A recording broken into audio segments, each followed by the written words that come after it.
자, 1번 지역사회복지 실천이 추구하는 방향으로 모두 고른 것은 지역사회 역량 강화. 자, 역량 강화라고 얘기하는 것이 무엇이냐라고 얘기하면요. 이 역량을 강화시킨다라는 거예요. 그러니까 능력 향상이다라고 생각하면 돼요. 역량 강화는 능력을 향상시키는 것이다. 라고 생각하면 됩니다. 그래서 그 문제가 생기면 그 문제를 대처할 수 있도록 하려고 하는 것이 역량 강화다. 맞죠? 우리 역량 강화를 시킨다라고 얘기했습니다. 자, 두 번째, 연결망 구축. 이게 뭐예요? 네트워크죠. 자, 네트워크 구축을 해요. 그래서 네트워크로 혼자 뭔가를 할 수 없으니까 그거와 같이 움직인다라고 이야기를 했었습니다. 그래서 네트워크를 같이 움직이게 되고요.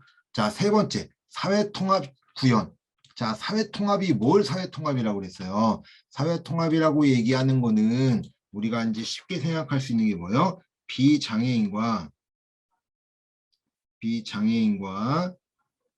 장애인이 어떻게 하는 거야? 함께 아무런 조건 다른 거 없이 함께 할 수 있는 것들을 의미했던 것이 사회통합이었죠. 그래서 사회통합을 하기 위해서 먼저 뭐가 된다고 했어요?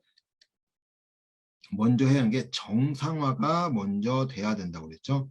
정상화가 먼저 시행이 되고 그 이후에 장애인과 비장애인 함께 생활할 수 있도록 아무런 조건 없이 할 수 있도록 사회통합이 구현돼야 된다라고 이야기를 했습니다. 자, 리을 생활시설 확충. 자, 모두 옳은 것이니까 옳은 것 다 찾았나요? 정답은 몇 번이에요? 1번이죠. 자, 생활시설 확충이래요. 생활시설을 확충했던 것이 아니라 우리 뭐 했어요? 탈시설화를 한다든지 또는 나오지 않으면 시설의 사회화를 했었죠. 그래서 지역사회 보호를 한다고 그랬잖아요. 그러니까 시설에서 가지고 있었던 우리 이제 폐쇄성이라든지 뭐 시설병이라든지 이런 것들을 없애기 위해서 탈시설화, 시설의 사회화 이런 걸 한다고 그랬지 생활시설을 확충한다고 얘기는 하지 않았어요. 이 생활시설 확충으로 이야기할 수는 없고요. 이용시설 확충을 할 수 있겠죠. 이용시설을 어디서 확충하는 거냐라고 하면 지역사회에서 하는 거기 때문에 지역사회에서 이용할 수 있는 시설들, 복지관이라든지 아동으로 치면 지역아동센터라든지 이런 것들처럼 이 생활시설이 아니라 생활시설은 축소하고 이용시설들을 좀 더 확충하려고 노력했다라고 이야기를 합니다. 그래서 정답은 1번이네요. 자, 2번 사회복지 실천의 정상화예요. 정상화. 정상화 이념에 관한 설명으로 옳은 것은 자, 옳은 것입니다. 자, 1번 전통적 복지 서비스 이데올로기에 부합하는 개념이다. 자, 우리 정상화가 뭐라고 그랬어요? 정상화. 그러니까 정상화라는 단어를 좀 알아야 되겠죠. 정상화라고 얘기하는 것은 우리가 이제 장애인이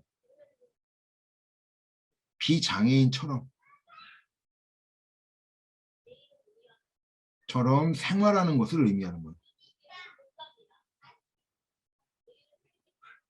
생활하는 것을 의미하는 것이 정상화입니다. 즉 뭐예요? 몸이 불편했던 사람들, 다리가 불편해서 걷지 못했는데 그런 사람들에게 의족을 껴서 비장애인처럼 생활할 수 있게끔.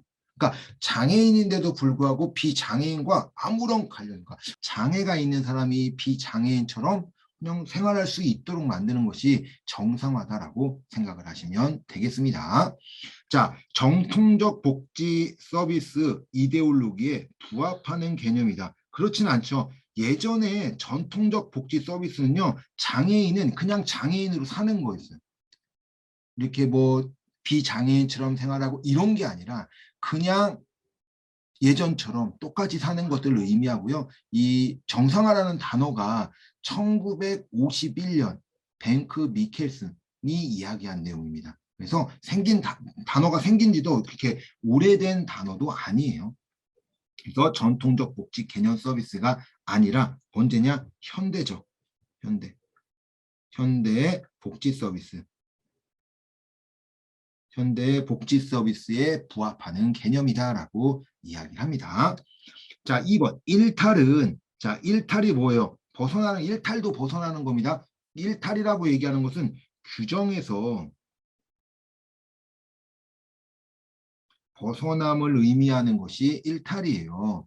자, 일탈은 문화적으로 규정되며 절대적인 특징을 갖는다. 자, 방금 문화적으로 규정된다라는 거예요. 이제 이게면요, 이 문화에 따라 그 어떤 문화를 갖고 있느냐에 따라 뭐가 만들어지냐, 규정이 만들어지는 거죠. 문화라고 일탈이라고 하는 것은 문화에 의해서 규정이 되는 거예요. 그러니까 문화가 어떤 문화를 갖고 있느냐에 따라 그 문화에 따라 규정들이 만들어지게 되고, 그래서 이게 일탈이다라고 이제 이야기를 할 수 있는 거예요. 자, 컴퓨터가 없는 상황이에요. 우리 30년에 컴퓨터 없었거든요. 그때 게임 중독이 있었을까요? 없었겠죠. 지금은 게임 중독을 일탈이라고 얘기할 수 있지만 그 당시는 게임 자체가 없었기 때문에 일탈이라고 얘기할 수는 없는 거죠. 자, 이런 것들이라는 거예요.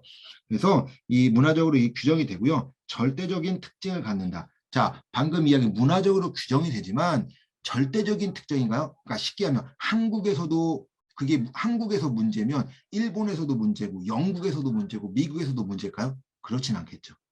자, 미국에서는 총기가 합법이지만 우리나라에서는 총기가 불법입니다. 즉 뭐예요? 이 절대적 특징이 아니라 상대적 특성을 갖는 거예요. 어디에 따라 무언가를 케하는 거지 절대적으로 모두 다 똑같이 지키지는 않는다는 겁니다. 그래서 그런 문화라든지 아니면 지역이라든지 이런 거에 따라서 달라진다는 겁니다. 그러니까 그리스에 대해서 달라진 이런 것들처럼 한국과 미국 뭐 이런 규정들이 모두 절대적으로 특징을 갖고 있는 것이 아니라 다르다라고 이야기하죠. 그래서 우리나라 법만 보세요. 미국의 아청법 이런 것 막 징역 막 150년 이렇게 나오는데 우리나라는 그렇게 법이 세지 않잖아요. 이런 것들처럼 상대적 특성을 갖는다라고 이야기합니다. 자, 4번 시설 집중화에 대하여 찬성하는 입장이다. 자, 정상화는요, 탈시설화죠. 탈시설화. 시설 집중화가 아니에요. 탈시설화. 그래서 지역사회 보호에 찬성하는 개념입니다. 자, 4번. 휴먼 서비스 영역에서 괴계의 지침이 될 수 있다. 정답은 4번이네요. 휴먼 서비스, 인간에 대한 서비스죠. 그러니까 사람에 대한 서비스를 주는 데 있어서 정상화, 장애인을 비장애인처럼 행동할 수 있게끔 만들어주는 그런 계획의 지침이 될 수 있는 것이 정상화다라고 이야기할 수 있겠죠. 정답은 4번입니다. 자, 5번. 1959년 미국의 정신지체법에서 출발하였다. 자, 1959년에 미국에서 정신지체법이 만들어져요. 덴마크에서 뱅크 미켈슨이요. 정신지체 부모회에서 강연하면서 제일 먼저 썼던 단어가 정상한 거예요. 그러니까 미국에 있었던 정신지체법에서 출발한 게 아니라 1900년대, 1950년대 뱅크 미켈슨이 이야기했던 덴마크에서 이야기한 뱅크 미켈슨에 의해서 제일 먼저 사용된 단어가 정상화다라고 이야기를 합니다. 그래서 정답은 4번이에요.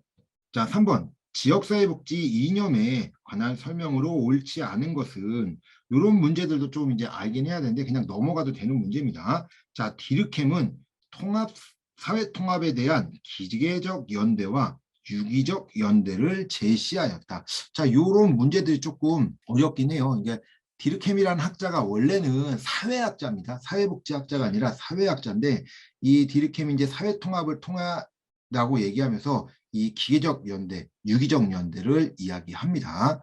자, 두 번째, 사회적 연대는 사회적 자본의 분배를 가능하게 한다. 그렇죠? 사회적 연대라고 하는 것은 개인이 아니라 많은 사람들이 함께하는 것을 의미해요. 그렇기 때문에 사회적 자원을 분배가 가능하게 되는 거죠.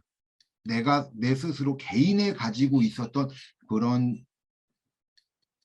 자원이 아니라 내가 갖고 있는 걸 당연히 나눠주긴 애매하지만 이것이 이제 사회적 차원에서 가지고 있는 분배가 사회적 연대에서는 가능하게 돼요.